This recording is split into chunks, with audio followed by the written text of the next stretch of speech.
A personality such as Susie Wall could hold court and have a ball, serving up clever tennis puns. And who could fault her? The sport is an ingrained part of her life.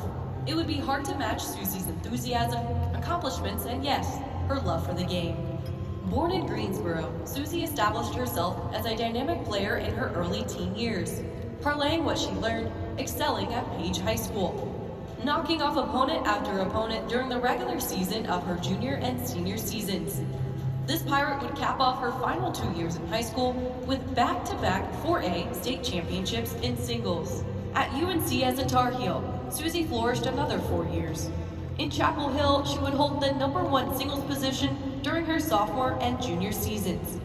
Her lifetime body of work includes 19 state championships from 1974 through 1999, 13 runner-up finishes, namesake of the Susie Blackwell Determination Award, inductee in the North Carolina Tennis Hall of Fame.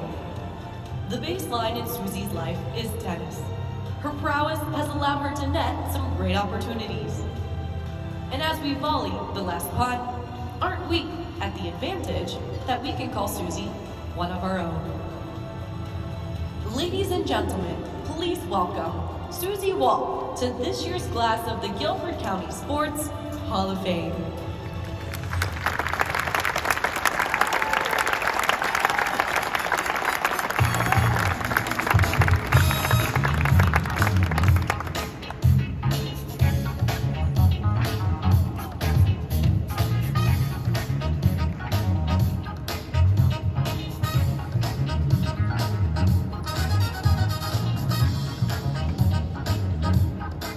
All right, so I know this is all about you, but I gotta tell you guys that if it weren't for her husband back in 1984 asking me one simple question, when I was in high school, he was the athletic director. If he doesn't ask me that question, I'm not sitting on this stage tonight.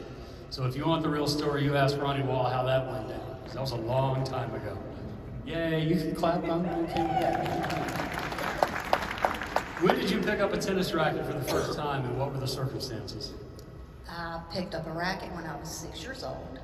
My mother took me out to Carlson Farms and threw balls at me, and it was the greatest thing that I could think of doing, and I loved it every day that I could play. So did you ask her to take you, or did she just say, come on, we're going? I think both. But my father taught me how to play baseball when I was 4. And so I was not your typical girl. I wanted to play sports. I wanted to play with the guys. I did not want to play with dolls. I didn't want to knit and sew and do all that. So when Mom wanted to take me to play tennis, it kind of fit in with baseball. And I just fell in love with it. You were so successful at Page High, and I don't know you at all. And I wonder, with all that success, what was the young Susie like when you didn't win? What was the other side of that equation? I think when I was younger, I beat myself up pretty badly, but I think that was immaturity. My mother and my father would help me through those losses, and they always said, you will learn from your losses, and that's what I tell my children and my grandchildren. And it's true. Parents were right, weren't they? Parents were correct. You're such a North Carolina person. Was it a foregone conclusion that you were going to go to UNC? Pretty much. My father graduated from UNC. I was always a Tar Heel fan. Growing up, I would watch the basketball games with him. I knew all the players. It was back in the day of Larry Miller, Dick Grubar, that team. I knew all of them. I knew their numbers. I watched every game with my father. Was there any other school on the radar at all? Not really. When you were attending, it was 2 years or so into Title IX. Your observations about the opportunities for women in sports, because you were playing at the time at the advent of Title IX. Right. What have you seen over the 40 plus years, or 50 plus years now, I guess it is? Well, going back to when I was at Carolina, 75 to 79, we did not receive much at all. a good friend of mine on the team, Cammie Timberlake, received the first female athletic scholarship in North Carolina, and it happened to be in the sport of tennis. She was a year ahead of me, so when I came in, they weren't giving anything out. And I did earn a scholarship a couple of years later for my junior and senior years. I had to prove myself, and I was lucky that I did that. But after I graduated from Carolina, things started happening, and recruiting was out of the United States, and women just were getting more. They got clothes, opportunities that we didn't have, and that was okay, because if you love tennis, you want to play no matter what. Yeah, I don't take you as a shoulda, coulda, woulda person, so you came along at the right time. You're happy during the time by which you did play. Yes, very much so. On the video, there's an association in Alamance County that named an award for you. Mm-hmm. And to make sure I have it right, it is the Susie Blackwell Determination Award. Correct. Why do you think they picked the word determination? Well, I think if Ron Lee, who was the tennis coach at Williams High School, He threw erasers at me all the time in high school. I know exactly who Ron Lee is. he was a great man.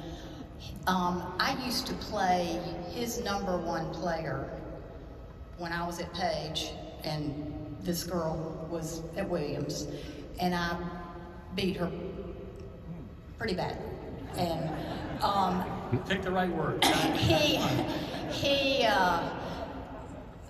always was so kind to me in high school as I was playing his #1 player, and I always appreciated that. But years later, when I moved to Burlington, I would run into him, and he always told me, I've never seen anyone so determined to win a match.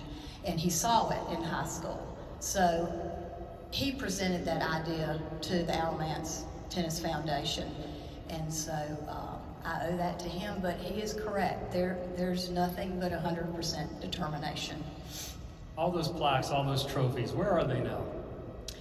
Well, some are in the attic in boxes. The ones I love the most are displayed, but it's just not me to show them off. I have given them away. I've saved some for my grandchildren to see. So who would you like to thank tonight? Well, of course, my mom and dad, who are no longer with us. My brother, who is unable to be here tonight, he is in Italy, he and his wife with some friends. He felt terribly that he couldn't be here.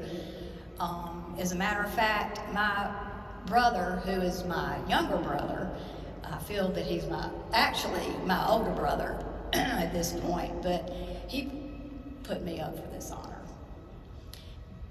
And I would also like to thank one of our Hall of Fame members, Eddie Bridges, who is no longer with us.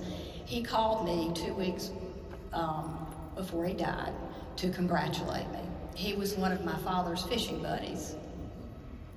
And when I was coming along, he had a sporting goods store on State Street. And it was the State Street in Greensboro before it was renovated. And he had the trophies and the rackets, and he called my mother one day and he said, Joanne, Susie is doing well with her tennis, and I think that we can start getting her rackets for free.